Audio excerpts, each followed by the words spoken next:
Today I'll tell you how the Try Guys became independent from my perspective. From my perspective. From my perspective. And the not stupid perspective.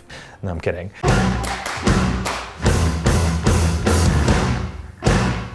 Before we explain why we left BuzzFeed, we want to tell you about our flash sale. This Cyber Monday, get 25% off everything on tryguys.com and up to 50% off select items. All right, boys, go on. You have a video to do. We left BuzzFeed. When did we leave BuzzFeed? We left BuzzFeed on April 7th or April 11th. Mid-April of a year that was 2018? Some people might not know this, but I left BuzzFeed 3 months before the other guys in January 2018. April 2018. I don't remember time. After 4 years of working at BuzzFeed, we had a great time, but we were on contracts. Those contracts were expiring. You know, we were like, well, should we stay or go? I think all of us had been planning on leaving at some point. The best way to grow was to leave and to strike out on my own. More autonomy, more creative control, ownership over my own work, flexibility in my schedule, and Very much focused on getting my sort of independent career started. Quite frankly, they didn't want to pay us enough. whose idea was it to start an independent company? I'm not really sure. We had a lot of talks about what is going to be the future of the Try Guys. And really, we were at a point where we were never going to make a video together ever again.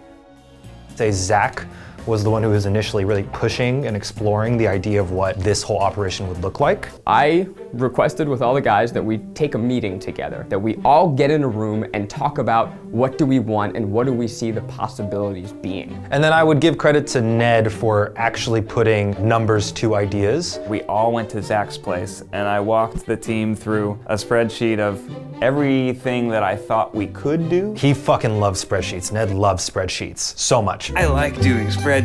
Is it going to be more financially beneficial, more creatively fulfilling? So I guess Ned. So I guess Ned, I don't know. But it was my idea. Zach's gonna be so mad if he hears me say Ned. Whose idea did they say it was? You'll see in the video. They said it was Ned's idea.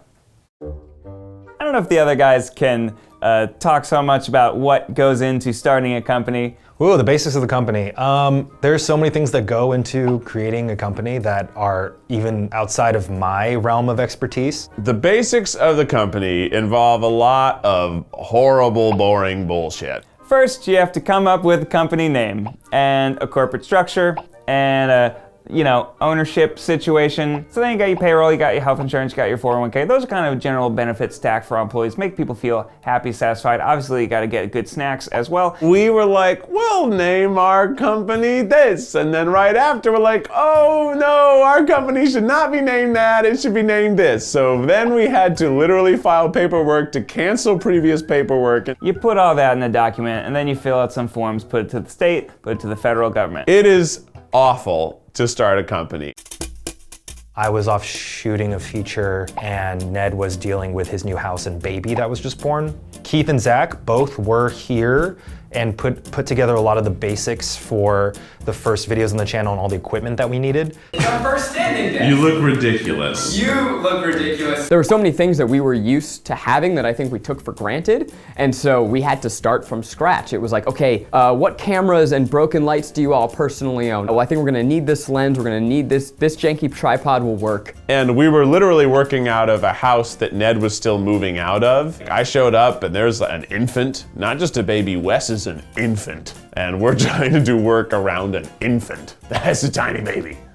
Like, he's like, The colors, the Try Guys colors. The colors more or less came from Eugene. I sort of created the 4-color theory palette that eventually became our channel art and a lot of our merchandise. Give us sex, Zach. Give us sex. Sex. We had some color affinities. I liked red because it rhymed with Ned. Ned always loves red because it rhymes with his name. Apparently, the fact that his name rhymes with Ned is something that we should care about. Keith liked blue squares. Even though he's totally abandoned that love. I haven't seen that boy wear blue squares for over a year. And then we were left with like, okay, we could do purple, we could do yellow, we could do green. Eugene said, I can't be yellow because that's racist. I said, that's a fair point. I picked purple because it's the gayest color. And it happens to also be a very royal color, so it's a super gay queen.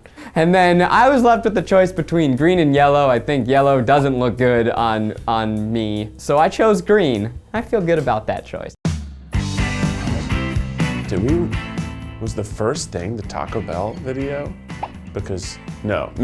The first videos we filmed were the Parenthood series because we didn't have any money and we didn't have any equipment, and the most important thing happening to us, or really to Ned, was his baby coming and being born, Wes. We clearly messed with that because Keith is like in a diaper half that video.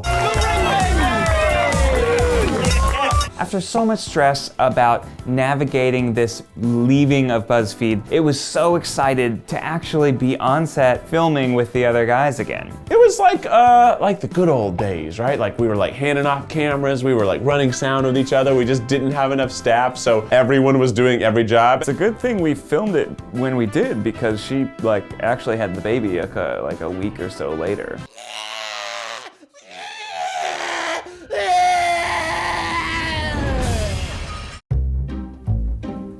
When the channel first premiered, there was so much anticipation and excitement. The day we launched was crazy. I mean, really just everything leading up to the launch was so stressful. When the channel went live, it was a huge sense of relief. It was a good nearly half year of us being quiet about what we were working on. All these questions on Twitter like, guys, where are the Try Guys? Are you done? Are you friends anymore? And meanwhile, I'm working harder on this than I've ever worked before. And I'm like, I have so much cool stuff coming. You just don't know yet. You just don't know. It was crazy because we had actually made 2 channel intros, one for a different name and one for the Try Guys, because literally until the night before, we didn't know if we were going to be the Try Guys. Hence all of the paperwork about what company name we would have. Horrible, boring bullshit. The first subscriber was me. And we were all hanging out in the room, and I realized that we had no subscribers. I was the first subscriber, but then I unsubscribed because I didn't want to blow the cover. So Zach will say he's the first subscriber because he saw it go from 0 to 1. I'm telling you, about a month and a half before that, when we actually created the channel, I subscribed just to make sure it was working and then unsubscribed. It was me. I don't want to throw any video under the bus, because if it's a video I didn't make, I probably shouldn't answer that one. You know, I'm not a big fan of The Bachelor. Or probably The Bachelor. I didn't watch every episode of The Bachelor. I just don't care about dogs that much, so sue me, you know? I just like, it's not my journey. He's the only Try Guy without dogs. It makes no sense why he'd be judging dogs. They're difficult, you grow, they love you unconditionally because they're dogs. The best video on our channel is the lap sitting saga of Eugene. It is pure joy. It is chaotic good. On the alignment chart, it is like off the chaotic good. It is like insanity good. I feel like all the fans like were in on the joke. It was just like a giant inside joke, and it's a beautiful piece of art. All of the videos with Wes are probably my favorite, but I think my favorite has to be either the Try Guys meeting Ned's baby or Eugene babysitting Wes. Do you want to hold him? No, I don't. Okay. Being able to show what my world was day in, day out, and then expose these 3 other guys to that was really special. On this new channel, we work together a lot, but we also get to make projects that kind of showcase our personal styles and loves. And I think Can of Competition is just like my wacky humor taken to the nth degree. I think my favorite video is probably my coming out video, mainly because it not only allowed me to sort of express myself to the online audience through the filmmaking style and voice and performance that I prefer. It was really wonderful to see that it had a lot of impact for a lot of young people out there, especially who are struggling with their identity. So I was very fortunate to be in a position that I was able to create that. It's been such a whirlwind. It really has been one of the greatest and most rewarding things I've ever gotten to do. It feels great. It's awesome.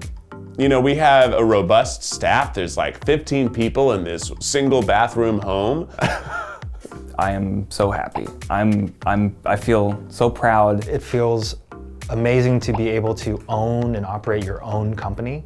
Being able to do it with my best friends and my new best friends, all the people that we work with and collaborate with. We really are a really well-oiled machine, and it also feels like we're big but small. Like we're still able to have like little happy hours where we all get together and we make jokes as a big team. To have the ability to say, hey, if we want to start a podcast, we just start a podcast. Or if we want to go on a tour, we just like make that happen. And also doing it with you guys, being on this journey with everyone who's watched and supported, both directly, like on our Patreon, but also just with your views and with your love. And I don't think we would have been able to do that if we were still working for a different company, because there's a lot more protocol in place. And here, guess who creates the protocol?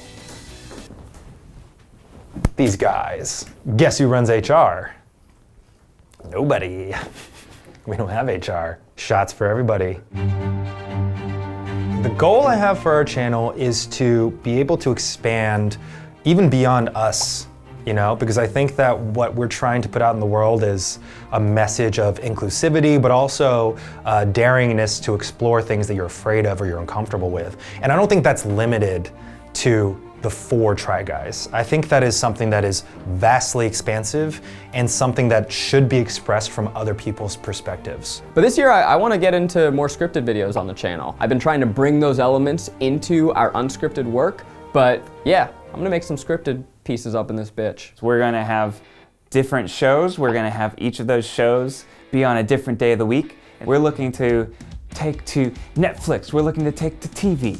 We're looking to do everything we possibly can. My goal for our channel by this time next year is to have over 10 million subscribers, because I know we have 25 million different independent viewers watching our content every 90 days. So why we only got 6 million subscribers? What y'all doing? My goal is to be bigger. I mean, there is no reason we should have less subscribers than Jake Paul. No reason to have less subscribers than James Charles. No reason to have less subscribers than several people who have more.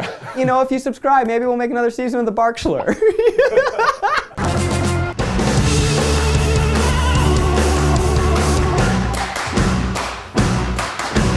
We're a production company. There's 4 of us. We should have 40 million subscribers, right? Well, what do you want? I'm eating so much. I have to go to the doctor so much more just to get blood tests to make sure I'm not killing myself.